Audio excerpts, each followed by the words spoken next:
welcome to this third in the series of videos called Form to Function, where we look at martial arts forms and relate the movements in the forms to the applications, and also discuss the ideas behind the applications, the use of power, and just the general kind of background of each application.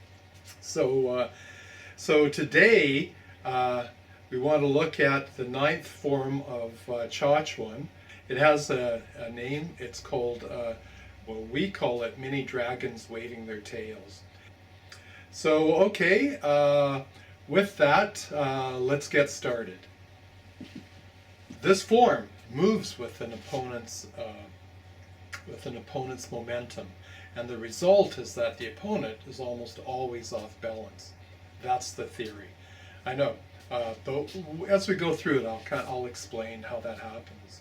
So the first movement after the entry, after like the salute and everything, the first movement is will be something like this, followed by this, followed by this, followed by this, followed by this,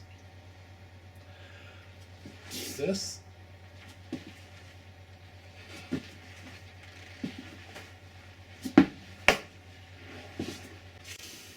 so this first movement here, this is a double palm, and it can issue a lot of power. But the idea here is that you would like to land that, but you are counting, or you're thinking you probably won't. Because as you come into a person like this, they're usually going to put up some kind of defense. So what you're really counting on is that they put up some kind of defense. And then this idea becomes less about actually landing big power into this strike, but more of using power and having pushing power, right? So this is this pushing power is kind of, it comes from here. It comes from your center of mass as you move it. People call it the dantian. So a lot of times when people connect and they plan to do some trapping hands or push hands or whatnot, the idea is basically you connect, and then you have a bunch of things that you do depending on your style with your hands that attract the person. But this is I think this is more sublime than that. So the idea here is that once you make contact, your arms kind of maintain like a heavy weight on this person. The secret sauce is to follow with your body and use your body like most people use their arms to react to the person's movements. But we want to use our body to react to the person's movements. So inside of these movements, and what I've shown you, there's more. So we have, for example, this first strike. Well, inside of this movement is this movement. That's how it starts. So you have this, right? Shoulder strike. So that was one. You have an elbow strike, and you connect with your opponent. You want to use your forearm now to control your opponent. And and then of course the third one is the hand strike that we've been practicing. So you can see that all of that is in this one movement.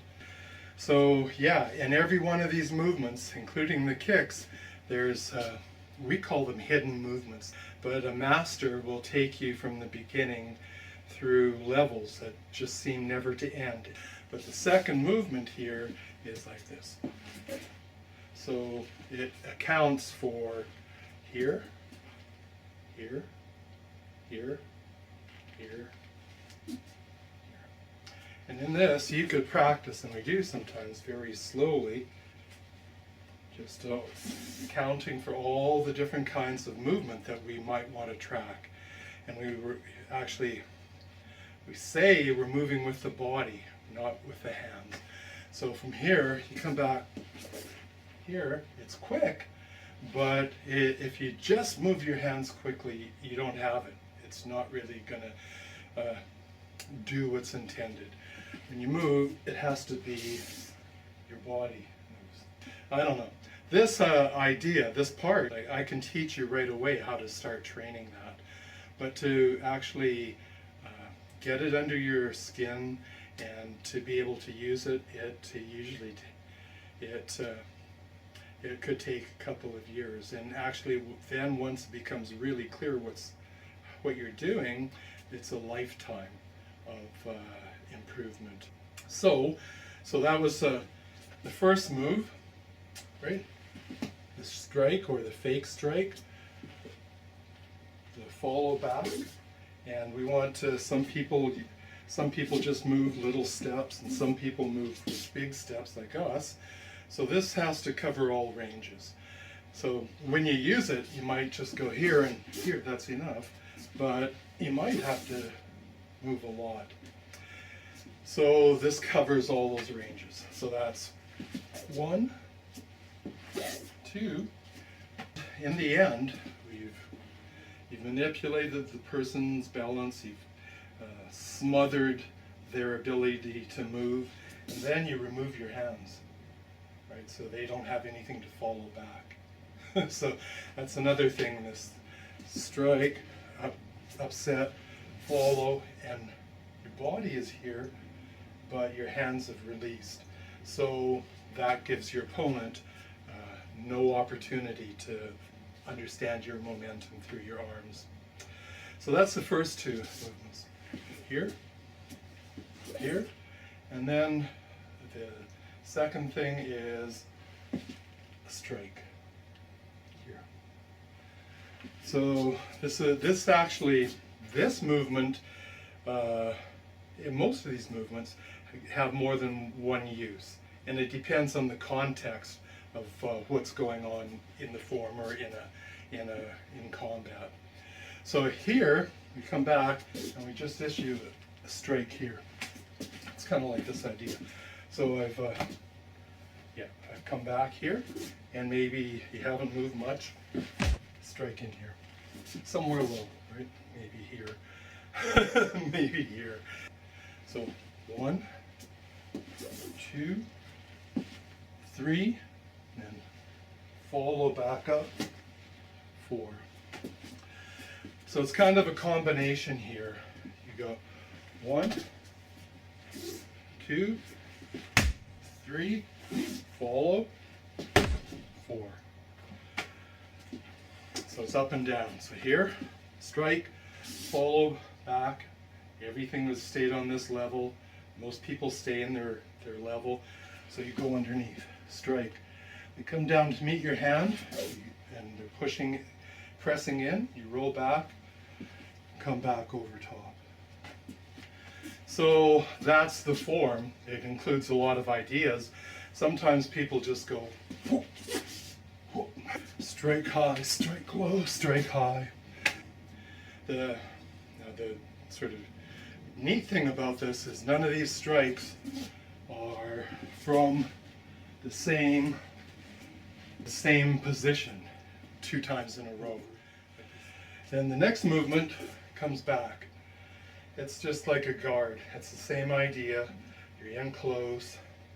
This can move in a lot of ways.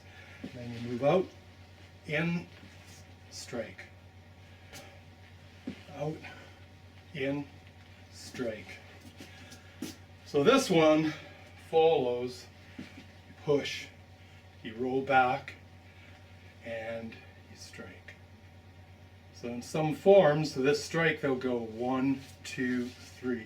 It's all good. You can do that. But in the form, as I learned it, it's just the 1. So you make contact, you come back, maybe you can make contact in a lot of ways. Step up here. Again, it's like you have your full weight behind this, and it's a fairly well guarded. That's a fairly powerful strike or push. So we have 1, 2, 3, 4, 5, and 6. So 6 is kind of like, somebody might want to grab you, like 2 hands around the neck or around the waist, or reaching to grab your arms, or they don't know what they're doing, they're just coming in like this. Well, you meet each arm, one with the other. So this is a common movement in many styles, but there's some nice twists here. So you move, you absorb the force as you move back to here. So the person's hands might have grabbed you. This is a simple way to explain the concept. So, and they're pushing in towards you, and you're coming back this way. But you step back at a bit of an angle. So now your hands, if you went straight back, would be there, but you've moved out of the way. And at the same time, you're opening your hands. And then that it kind of breaks the grip here, and you can come in with a strike to the neck. Or sometimes you just get under the arm, you come in pushing under here, push the person over. It can be a kind of a throw. But I just look at it like, I don't want to get tangled. I move to the side, I kind of broken free with this hand, and I come in and strike. So it's kind of a push strike here.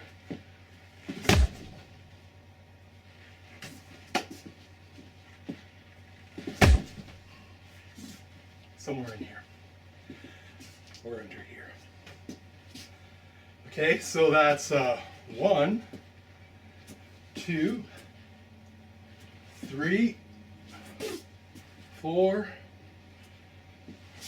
5, 6, 7, and now the next series is about the feet. So in Chaquan, the feet are the big weapons. The hands, they say they're like gates.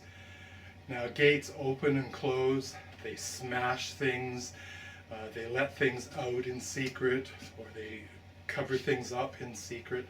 So a gate can have many meanings. So this first part uses the hands, and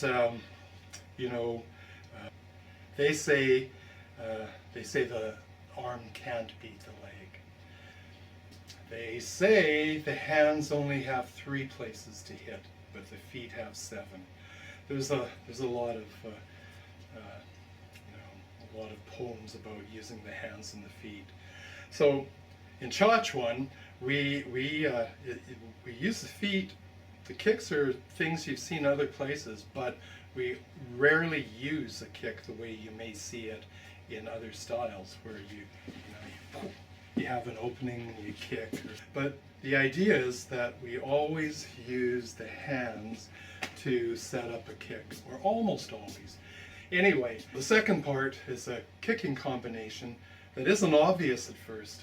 So let's go through this again. 1, 2, 3, 4, 5, 6, 7, 8. And so here, so now I got the side of your neck. I'm gonna take care of your arms, and while I take care of your arms, kick the side of your leg, maybe right in here somewhere. And that's the first kick in this combination. So from here, here, here. The second kick, here. So we count the knee as a way of kicking. Almost every kick in Chaquan has a knee potential in it. Like all the jumping kicks start with that. So you have the potential of using a knee first.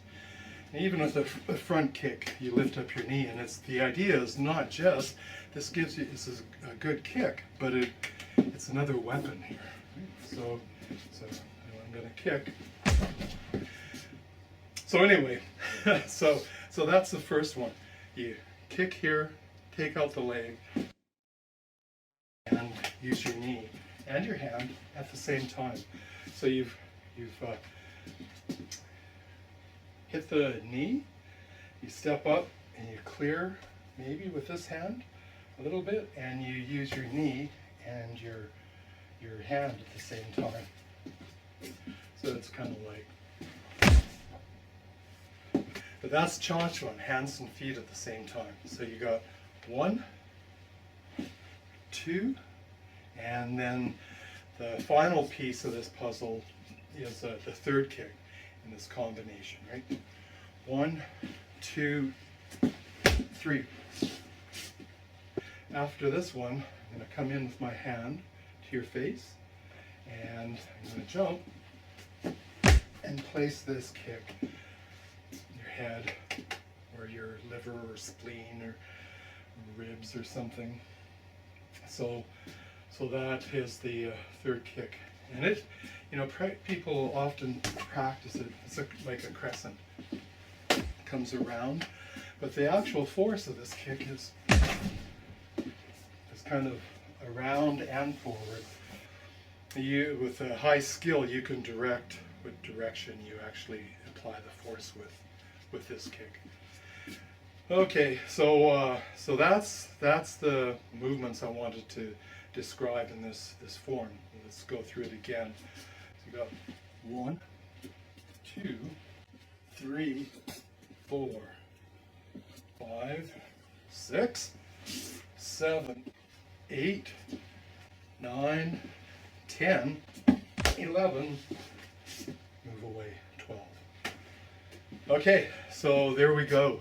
And yeah, with that, that's all for this video.